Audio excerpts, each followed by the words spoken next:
नमस्कार स्टूडेंट्स, स्वागत है आप सभी का एक और ताबड़तोड़ क्लास में। आज हम देखने वाले हैं सार्वत्रिक गुरुत्वाकर्षण का नियम, यूनिवर्सल ग्रेविटेशनल लॉ। बहुत आसान तरीके से, मुश्किल से 3-4 मिनट में ये टॉपिक खत्म होने वाला है और जरूर आपके दिमाग में ये फिट हो जाने वाला है। तो क्या होता है सार्वत्रिक गुरुत्वाकर्षण का नियम? सार्वत्रिक गुरुत्वाकर्षण का नियम कहता है कि इस ब्रह्मांड में जितने भी पिंड हैं, ऑब्जेक्ट हैं, वो दूसरे पिंड को अपनी ओर आकर्षित करता है। ठीक है? जैसे अगर मैं बात करूं, जब हम किसी वस्तु को ऊपर फेंकते हैं तो वो नीचे गिरता है।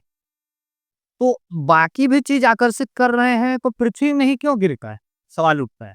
तो देखिए, सभी पिंड अपनी ओर आकर्षित तो करते हैं, लेकिन ज्यादा पावरफुल किसका ग्रेविटेशन मतलब आकर्षण बल होगा? जो ज्यादा बड़ा ऑब्जेक्ट होगा ना। तो पृथ्वी ज्यादा बड़ा ऑब्जेक्ट है, इसलिए वहां पृथ्वी में ही गिरता हुआ दिखाई देता है। अब ऐसे फेंकूंगा मुंडी में तो नहीं आके गिर जाएगा ना जी।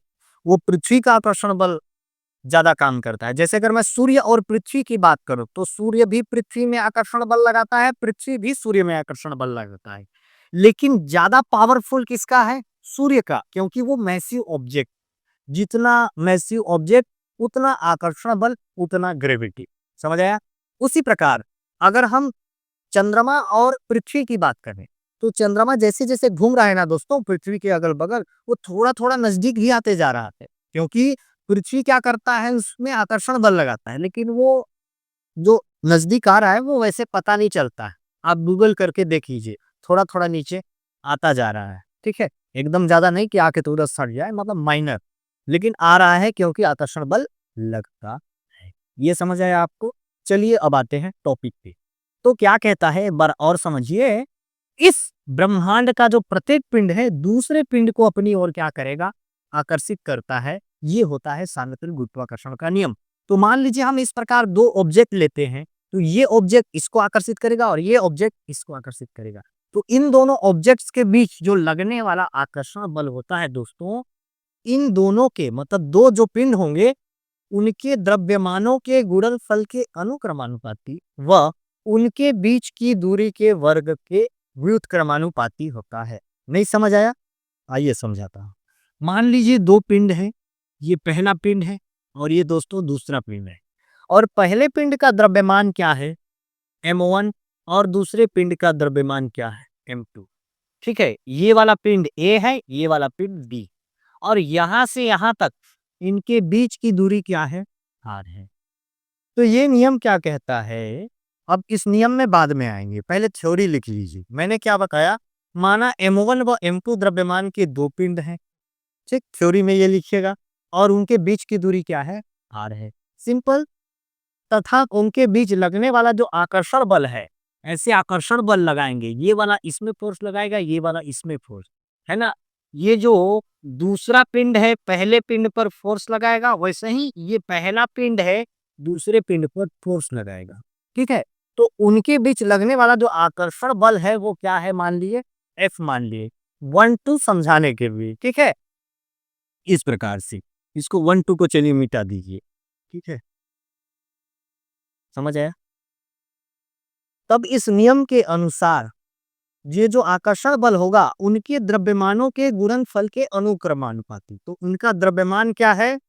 m1 व m2 के गुणनफल के अनुक्रमानुपाती होता है। कौन? उनके बीच लगने वाला बल।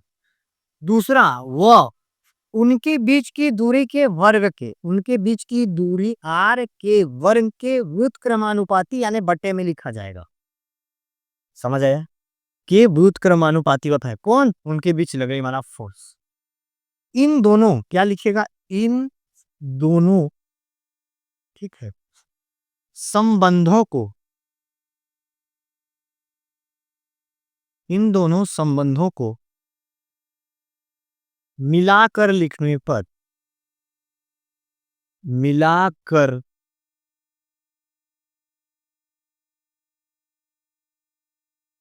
लिखने पर, जब आप मिला के लिखेगा दोस्तों तो क्या लिखेगा? एफ। अनुक्रमानुपाती क्या है? m1 m2, अब बट्टे में क्या है? R square. ये हो जाएगा। ठीक है?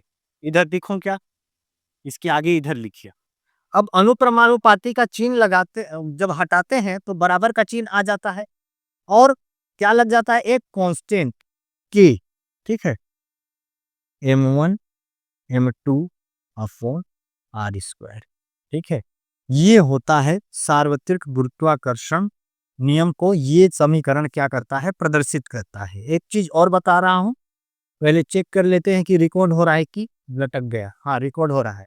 तो ये लिखिएगा यहाँ पर, यहाँ के क्या है, स्थिरांक है, के स्थिरांक है, ठीक है, जिसे